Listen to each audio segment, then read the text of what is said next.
The avoidant operates under the comfortable assumption that your love is a renewable resource, that your attention will remain perpetually available regardless of how poorly they treat it, and that your investment in the relationship provides them with permanent security while requiring no reciprocal effort on their part. They build their entire relationship strategy around the belief that they can withdraw, withhold, and emotionally neglect you indefinitely while you remain frozen in place, waiting for scraps of their affection like a loyal dog, hoping for table scraps from an indifferent master. But something shifts in the psychological landscape when you stop caring, when your pursuit ends not in dramatic confrontation, but in quiet indifference, when your emotional investment evaporates and leaves them holding nothing but the memory of power they can no longer wield. The avoidant, who has spent months or years taking your devotion for granted, suddenly discovers they've been playing a game where the other player has not only left the field,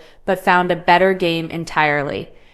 This realization triggers a psychological crisis that cuts deeper than rejection, abandonment, or even betrayal. It's the devastating recognition that they have become irrelevant, that their presence or absence no longer affects your emotional temperature, that the person who once organized their entire existence around securing their attention has found sources of satisfaction that don't include them. Your indifference becomes their worst nightmare made manifest, proof that they are not as essential, as powerful, or as irreplaceable as their ego required them to believe. The moment when an avoidant realizes you truly don't care anymore represents the collapse of their fundamental worldview about relationships, power, and their own significance in other people's lives, forcing them to confront the possibility that their emotional unavailability has cost them something genuinely valuable that cannot be recovered through their usual manipulation tactics. The moment their control strategy backfires, the avoidant's entire relationship approach depends on maintaining strategic emotional distance that keeps their partner in a state of perpetual pursuit, where their scarcity creates artificial value and their withdrawal generates increased investment from someone desperate to bridge the gap they deliberately create. This control strategy operates like a sophisticated psychological manipulation, where they regulate their partner's emotional temperature through calculated availability, ensuring they remain the pursued party while never risking the vulnerability of genuine investment or reciprocal emotional labor. The backfire occurs when their strategic withdrawal finally pushes past their partner's breaking point, when the person who has been chasing them for months or years suddenly stops running and discovers the relief that comes with ending their participation in a rigged game. The avoidance distance, which was designed to increase their value through scarcity, instead teaches their partner to find satisfaction elsewhere, creating the very abandonment they were trying to prevent through their sophisticated emotional management techniques.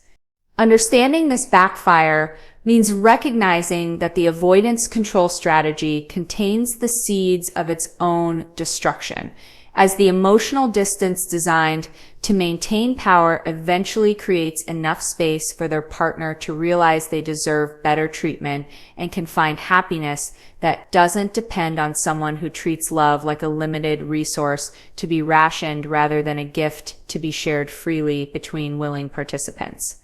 The moment of backfire typically occurs without warning or dramatic confrontation, as the avoidant continues their usual pattern of withdrawal and strategic unavailability, only to discover that their partner has stopped responding with the expected pursuit, anxiety, or attempts to restore connection.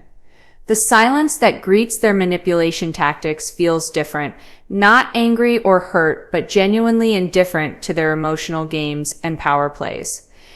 This realization creates profound disorientation for the avoidant, who has organized their entire identity around being the one who doesn't need anyone, the one who holds power through emotional distance, the one who can withdraw safely, knowing their partner will work to restore connection. When their withdrawal is met with matching withdrawal rather than increased pursuit, their fundamental assumptions about relationship dynamics and their own power within those dynamics collapse completely.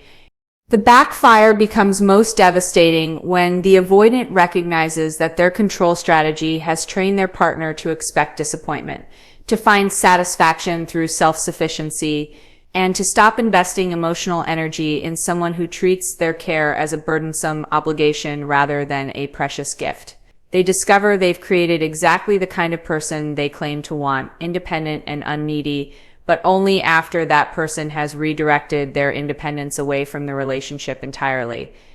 Most significantly, the backfire reveals the fundamental flaw in the avoidance control strategy. It assumes their partner's investment is inexhaustible, that their patience is unlimited, that their capacity to tolerate emotional neglect is permanent. When these assumptions prove false, when their partner's caring finally reaches its natural expiration date, the avoidant finds themselves powerless to restore connection through the very tactics that destroyed it.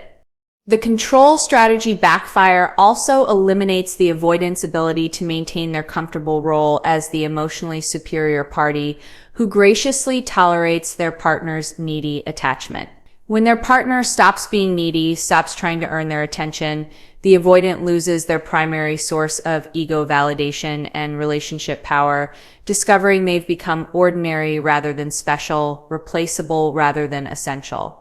Understanding this backfire explains why avoidants often experience panic and desperation when their emotional distance finally achieves its natural consequence of creating actual distance rather than the artificial scarcity they intended to maintain. They discover too late that their control strategy was actually a slow-motion relationship suicide that they mistook for sophisticated emotional management.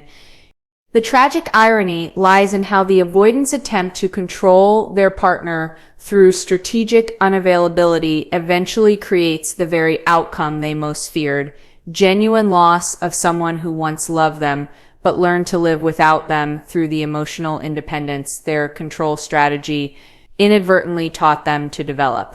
Panic.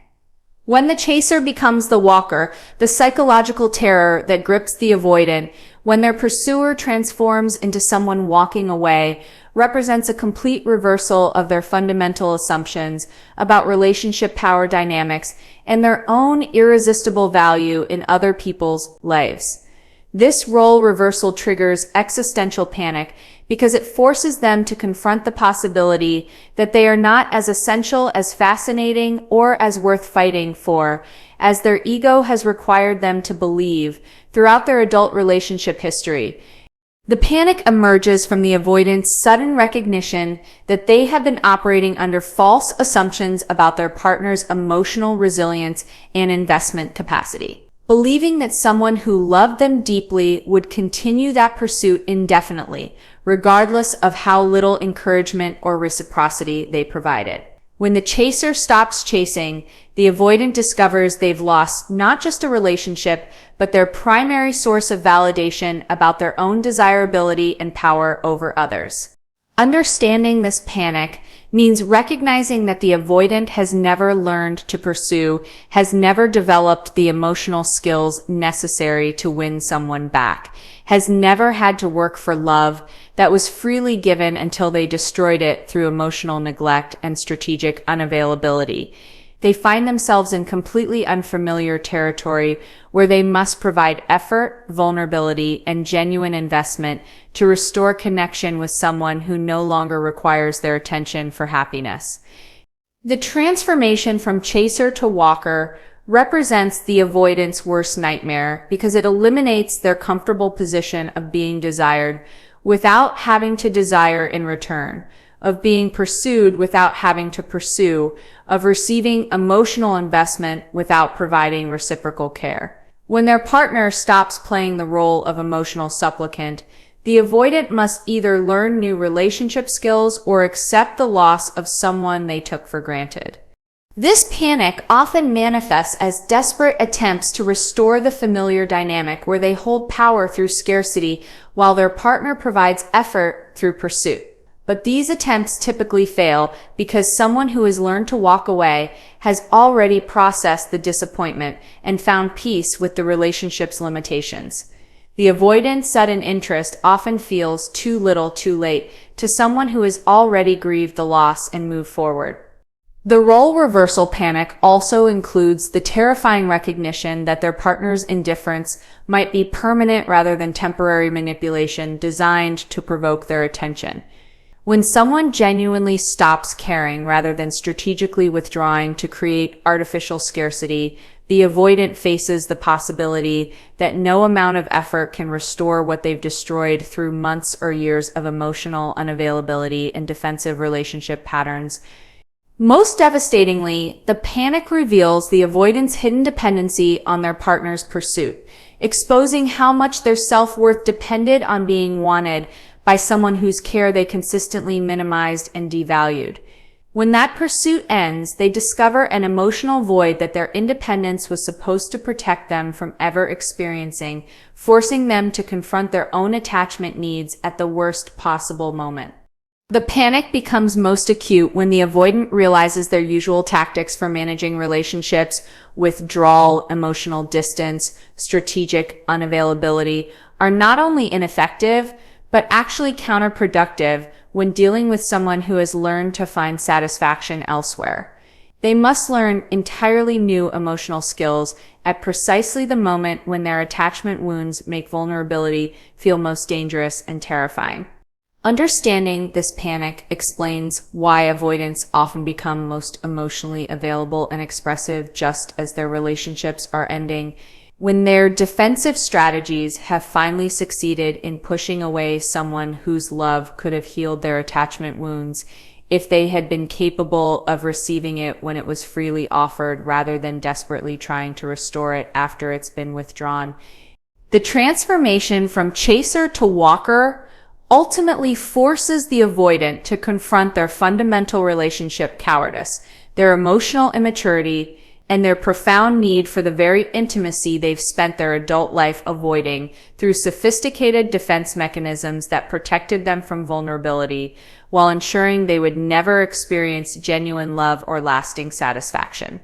The desperate pursuit of someone who's moved on,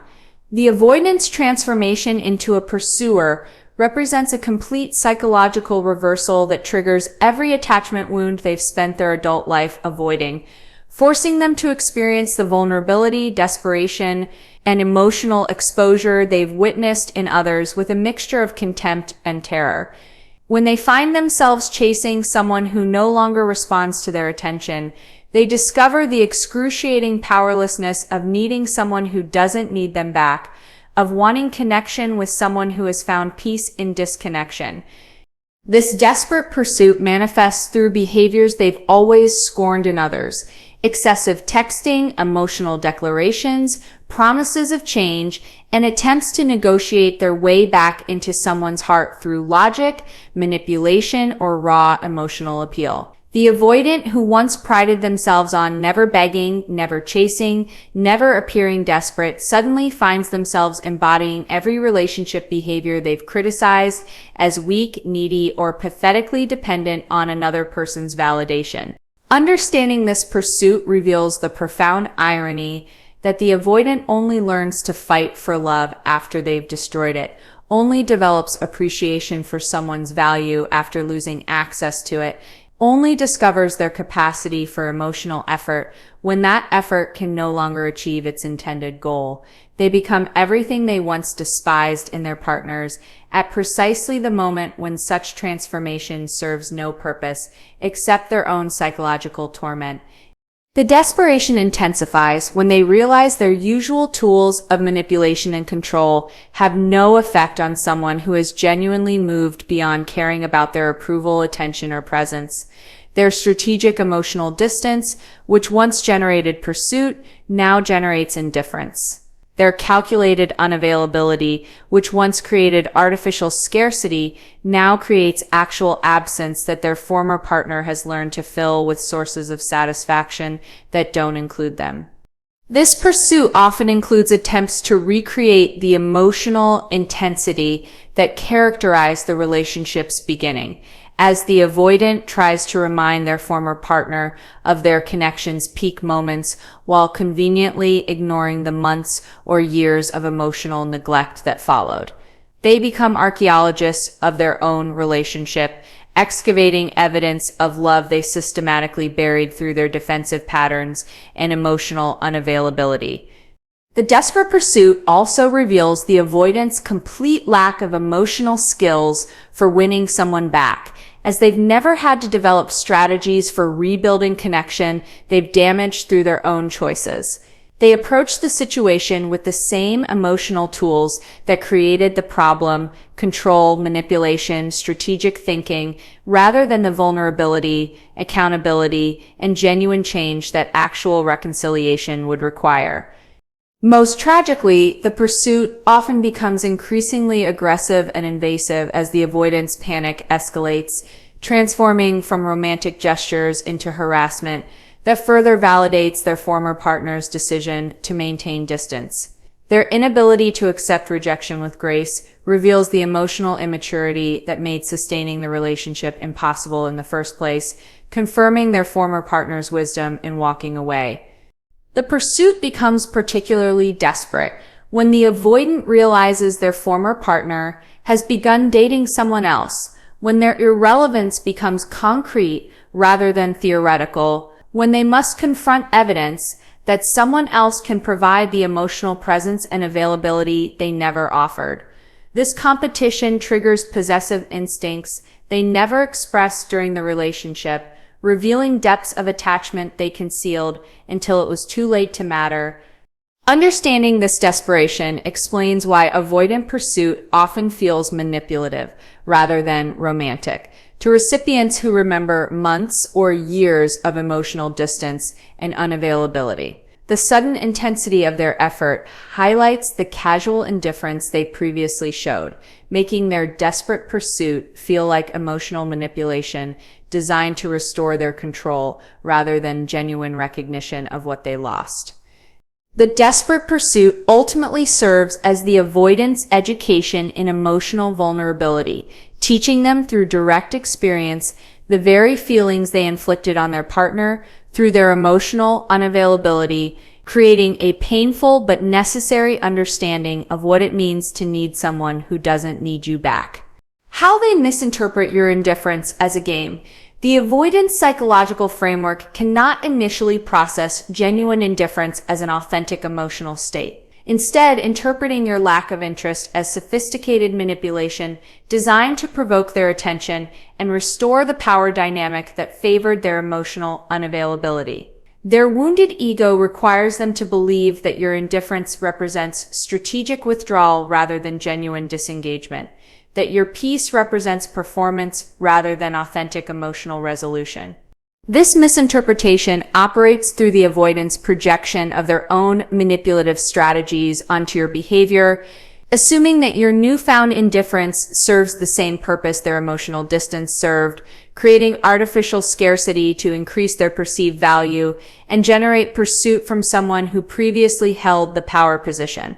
They cannot fathom that someone might genuinely stop caring rather than strategically pretending not to care for tactical advantage. Understanding this misinterpretation reveals why avoidants often respond to your indifference with amusement, condescension, or confident predictions that you'll come back once you realize your mistake. They interpret your emotional distance as amateur hour compared to their sophisticated withdrawal techniques, believing they can wait out your supposed manipulation until you crack under the pressure of not receiving their attention. The game theory mindset prevents the avoidant from recognizing authentic emotional transformation, as they've become so accustomed to relationships operating through strategic emotional management that they cannot conceive of someone simply losing interest without ulterior motive. Your indifference must be performance, because genuine indifference would mean they've lost something valuable, which conflicts with their narrative about being the prize rather than the pursuer. This misinterpretation becomes most evident when the avoidant responds to your indifference with their own escalated emotional distance, believing they can outmanipulate your supposed manipulation through superior strategic withdrawal. They engage in imaginary competition for who can care less, not realizing they're competing alone, while you've genuinely moved on to sources of satisfaction that don't include them. The game framework also explains why avoidants often become frustrated or angry when their countermoves fail to generate your expected response. When their strategic behaviors produce no emotional reaction because you're no longer invested in the outcome of their emotional chess match, they discover they're playing a game where the other player has not only left the board but forgotten the game exists. Most significantly, the misinterpretation protects the avoidant from confronting the reality that their emotional unavailability has genuine consequences, that their manipulation tactics can actually destroy rather than control relationships, that their strategic emotional distance can push people beyond the point of caring rather than creating the artificial scarcity they intended to maintain. The inability to recognize authentic indifference also prevents the avoidant from taking appropriate action to repair the relationship, as they waste precious time waiting for your supposed strategy to fail, rather than addressing the behavioral changes and emotional availability that might restore your interest if it weren't already too late. Understanding this misinterpretation explains why avoidants often seem shocked when your indifference proves permanent. When months pass without you attempting to restore contact, when you demonstrate through consistent behavior that your lack of interest represents a genuine emotional state rather than a temporary tactical position in an ongoing power struggle, the game theory interpretation ultimately reveals the avoidant's fundamental inability to conceive of relationships outside the framework of power, control, and strategic emotional management, preventing them from understanding that healthy people eventually stop playing games and start seeking authentic connection with partners capable of genuine emotional reciprocity. The misinterpretation becomes most tragic when the avoidant finally realizes your indifference is real, when they understand too late that what they dismissed as amateur manipulation was actually someone processing disappointment and choosing self-respect over continued participation in a relationship that provided emotional scraps rather than genuine nourishment and mutual satisfaction. The shock of discovering you have other options. The avoidant's worldview crumbles when they realize you possess genuine alternatives to their inconsistent attention,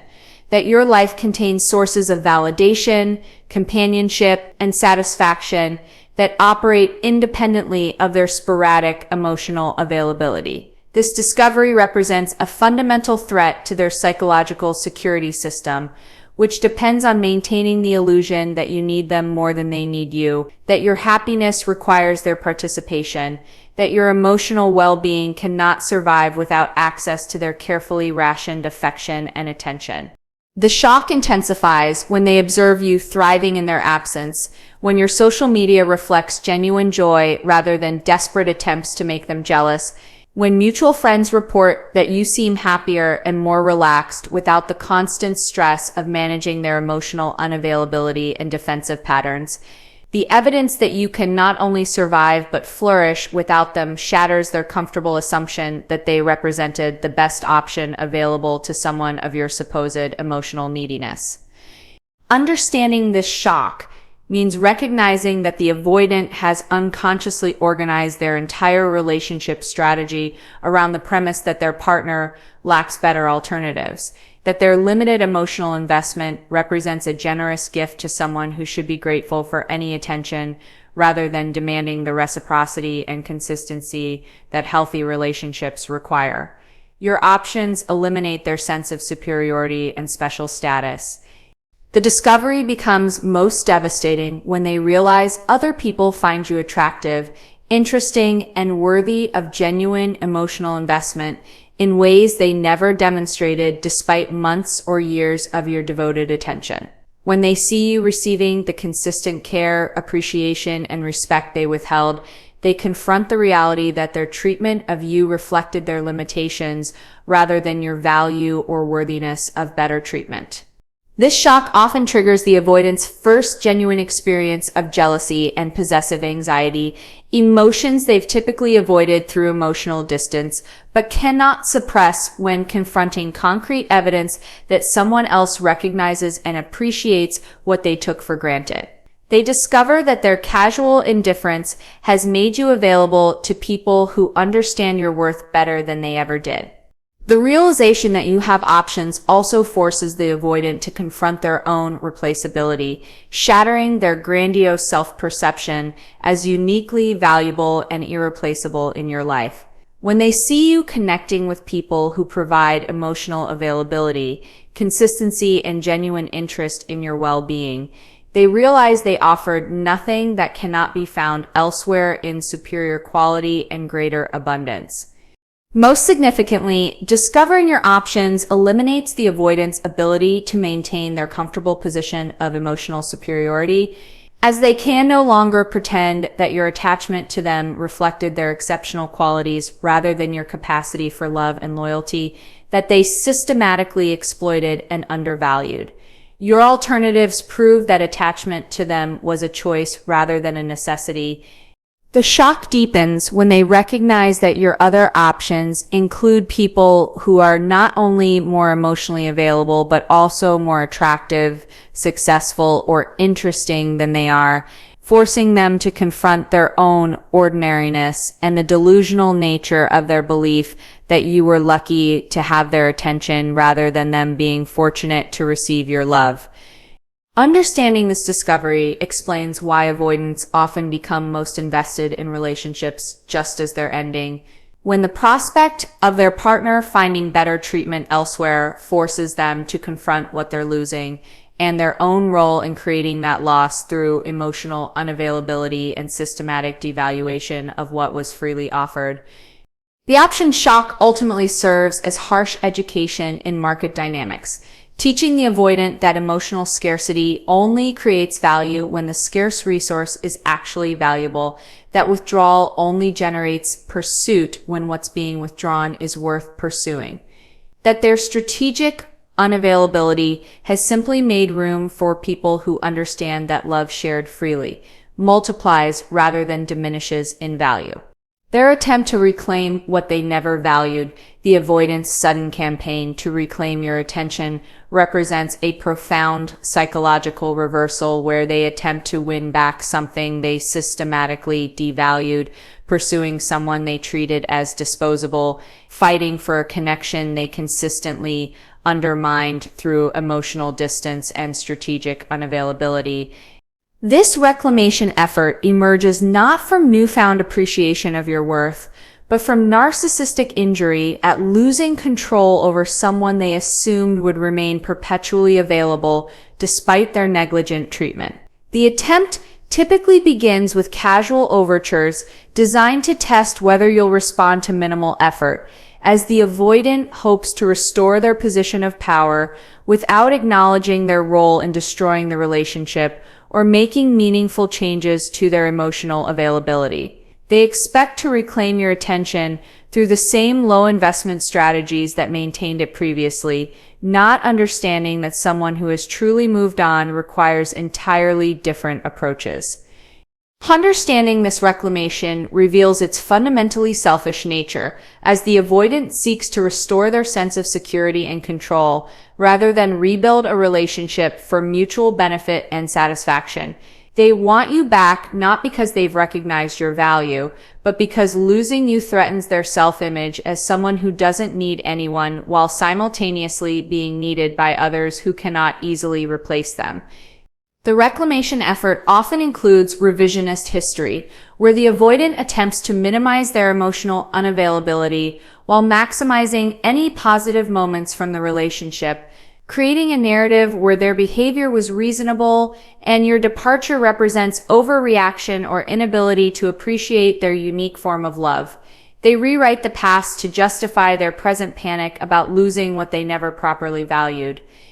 This attempt becomes most pathetic when the avoidant offers changes they could have made months or years earlier, promising emotional availability they withheld when such availability could have built intimacy rather than served as desperate attempts to prevent loss. Their sudden willingness to provide what you always needed reveals how little effort genuine change would have required if they had cared enough to make it when it mattered. The reclamation strategy also includes attempts to exploit your previous attachment By reminding you of your emotional investment, trying to guilt you into giving them another chance based on the time and energy you invested, rather than their worthiness of continued investment. They weaponize your own capacity for love against you, using your former devotion as leverage for renewed attention. Most manipulatively, the avoidant often presents their reclamation efforts as romantic gestures rather than acknowledging them as desperate attempts to restore their psychological comfort zone where they held power through emotional scarcity while you provided effort through pursuit. They frame their panic as love rather than admitting their terror of being rejected by someone they consistently rejected.